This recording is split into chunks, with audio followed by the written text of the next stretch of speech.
Hello guys, আসসালামু আলাইকুম রহমতুল্লাহি বারাকাতু। আজকেও আসলাম একটা ভিডিও নিয়ে। আসার কোনো ইচ্ছা ছিল না, যদিও অবসর না ব্রেক টাইম ছিল। তো আসছে কি কারণে জানেন?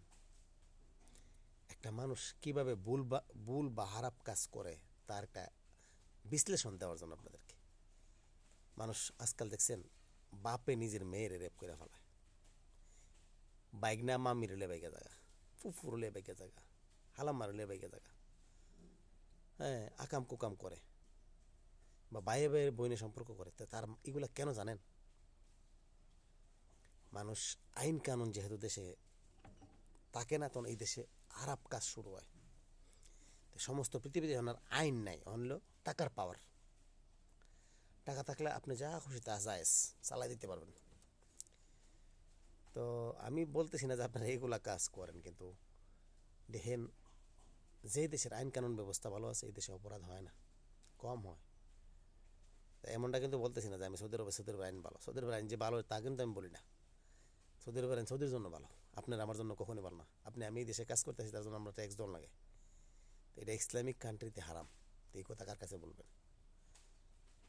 আর এরা যেসব অপরাধ করে এই ব্যাপারে আপনি বলতে পারবেন না, দেখতে পারবেন না, শুনতে পারবেন না, কইতে পারবেন না, খতম। দেখছেন সাইলেন্ট হয়ে চলে যান এখান থেকে। তো এইগুলা আসলে সব কিছু টাকার উপর নির্ভর করে। টাকা থাকলে তো আমরা এই দেশে আসতাম না, লাতি মারে চলে যাবেন থেকে। মক্কা মদিনা থাকলে গেছে, মক্কা মদিনা সময় লাগলে এমন, না থাকলে নাই, ভালো লাগলে এমন, না লাগলে নাই। এটা আমার ইচ্ছা, আমার ইচ্ছার উপর নির্ভর করে। আচ্ছা, তো এই জন্য এইগুলা বলতে আইন কানুন যদি আমাদের দেশে কঠিন হয়ে যায়, অপরাধ জিরোতে নামাই দেবো। তো আর কেডা করবো এই আইন কানুনটা? সুস্থ সবল পুরুষ মানুষ গভর্নমেন্ট হইলে বা থাকলে, তাকে সময় দিলে, যেহেতু আমাদের দেশটা ল্যাংটা স্যাংটার মতো হয়ে গেছে, দেশটা কন্ট্রোল করতে গেলে সময়ের দরকার লাগবে।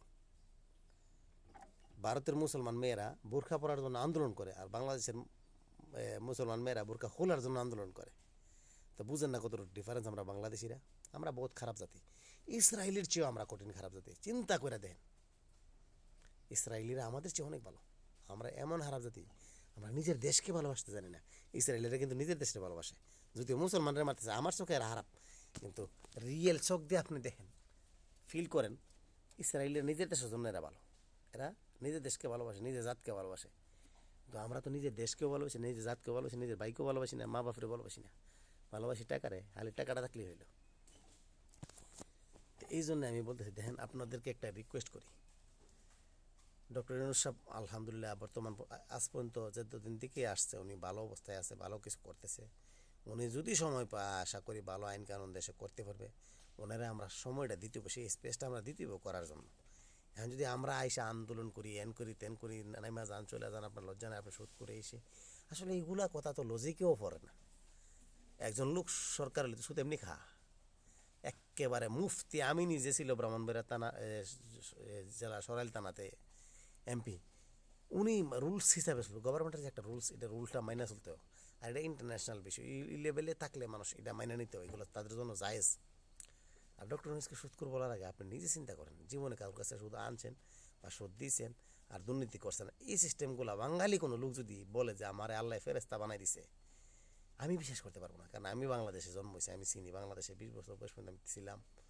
এখন সৌদি বয়সে অবস্থিত প্রায় 16 বছর চলে, 16 বছর শেষ হওয়ার পথে আলহামদুলিল্লাহ। তো আমি বাঙালি সম্পর্কে আমার ধারণা 16 বছর এই দেশে আসার পরে আমার ধারণা হয়েছে, আমি তো আরও বিভিন্ন ডিস্ট্রিক্টের লোক দেখছি বাংলাদেশি। তো এদেরকে দেখে আমার যে একটা এক্সপিরিয়েন্স, আমি মনে করতে পারি যে ইসরায়েল বাঙালির কাছেও দুর্বল। বাঙালি এত হারামি জাতি, এত খারাপ জাতি, ইসরায়েল বাঙালির কাছেও দুর্বল। তো আমি আসলে মেন কথা তো এখনো যাই না। আমি কেন ভিডিওতে বারে বারে আসি, গালাগালি করি, বকাবকি করি? আমার এই বেয়াদ্দব ছেলের মতো মনে হইতে পারে, আমার সবাই বেয়াদ্দব বলতে পারে। আরে গাদার ঘুরে গাদা এসে গালি গালি করে এই সেই জানেন আমার নাং মাং কয়।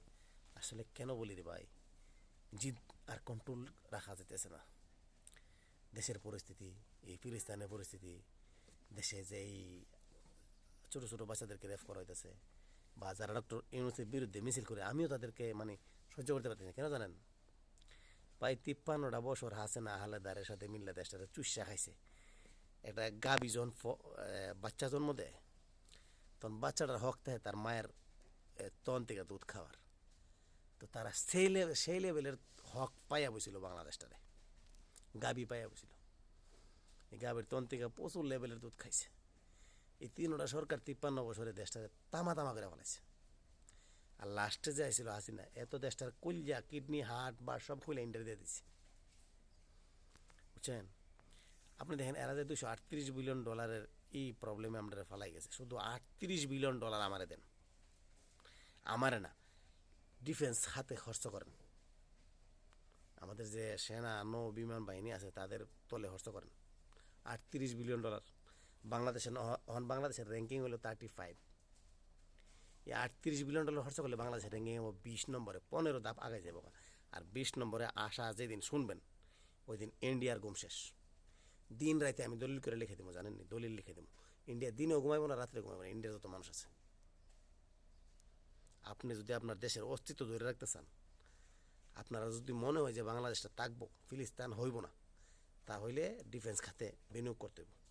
যারা অর্থবিদ বা শিল্পপতি যারা আছেন, যারা পয়সাওয়ালা আছেন, ব্যবসায়িক আছেন, আপনাদেরকে একটা রিকোয়েস্ট, দেশে শিল্প কারখানা করেন, যা যা দরকার অস্ত্র শস্ত্র যে কোনো কিছু বানাইতে পারেন, সিক্রেট তাইকা কাজ করেন, দেশে এইগুলা করেন। যদি পারেন, না পারলে যেমনি পারেন অন্য দেশ থেকে টেকনোলজি আইনা দেশে অস্ত্র শস্ত্র তৈরি করেন, সরকারের সাথে কন্ট্যাক্ট করেন। আমাদের দেশে এই মুহূর্তে খুবই জরুরি মিসাইল সিস্টেমের, এয়ার ডিফেন্স সিস্টেমের দরকার। আমাদের দেশে ব্লাস্টিক মিসাইলের দরকার, কারণ আমাদের পাশে যে শত্রু, ওই শত্রু সম্পর্কে আমাদের কোরআনে পর্যন্ত লেখা আছে, গাজওয়াতুল হিন্দ হইব আমাদের, মানে বাংলাদেশের একটা যুদ্ধ বা মুসলমানের একটা যুদ্ধ ইন্ডিয়ার সাথে হবে। তো মুসলমানের যুদ্ধ যদি হিন্দুদের সাথে, তার মানে হিন্দুদের সাথে আমাদের যুদ্ধ হবে। তো আমাদের যুদ্ধ হলে আমরা যদি দুর্বল থাকি, তো আমরা তো ফিলিস্তিনের মতো হয়ে যাবো। তো আমরা আমাদের শক্তিশালী করা প্রয়োজন। আর আমি বেকার ছেলে বা মূর্খ মানুষ এইসব কথা কেন বলি, এই কথাটা আপনারা বলতে পারেন, কিন্তু বাইরে একবার তো একটা মানুষ ফকিরও তো 2-4টা কথা বলার হক রাখে। আপনারা একটু চিন্তা করে দেখেন, আমার ভিডিও লম্বা দিকে কেউ দেখে না, হয়তো আমি আসলে কথাগুলো বলতে বলতে শেষ করতে পারি না। আপনারা যে কোনো ঊর্ধ্বতন কর্মকর্তা আছেন যারা আপনারা ভাই বুঝেন, সরকারকে একটা প্ল্যানিং দেন, তুর্কি হোক, চীন হোক, রাশিয়া হোক, তাদের কাছ থেকে টেকনোলজি শেয়ার করে মিসাইল সিস্টেম নিয়ে আসুক। তুর্কিতে কিন্তু 8 মাকা মিসাইল তৈরি করছে এরা, অ্যান্টিশিপ মিসাইল। এটা বাংলাদেশ নৌবাহিনীতে থাকলে নৌবাহিনী অনেক শক্তিশালী। 2-3টা রস্টিয়ার বানানো দরকার বাংলাদেশে, 2টা সাবমেরিন নিয়ে আসা দরকার ভালো হেভি রাশিয়ান টেকনোলজিতে, ভালো ভালো বড় বড়। তাহলে দেশে শক্তির ভারসাম্যটা চেঞ্জ হইলে সমস্ত পৃথিবীর এবার ইন্ডিয়া তো কখনোই যুদ্ধ লাগবে না। ঠিক আছে, এই বলে আমি আমার ভিডিও শেষ করলাম। মন চাইলে আপনারা দেখেন আমার ভিডিওটা, দেখে লাইক কমেন্ট শেয়ার ফলো আপনারা ইচ্ছা হইলে করেন, না হইলে আমি বলি না, কারণ আমি দান্দা করতে এখানে আসি নাই। আমি আসছি দেশপ্রেমিক হিসাবে। আমি দেশের যে নেগেটিভ পজিটিভ কথাগুলো আছে আপনাদের সামনে তুলে ধরি। আপনারা এইগুলো চিন্তা করে দেখবেন, বিশ্লেষণ করে দেখবেন যে এই কথাগুলো আসলে সে বলে কি, ভালো বলে মন্দ বলে, দেখবেন।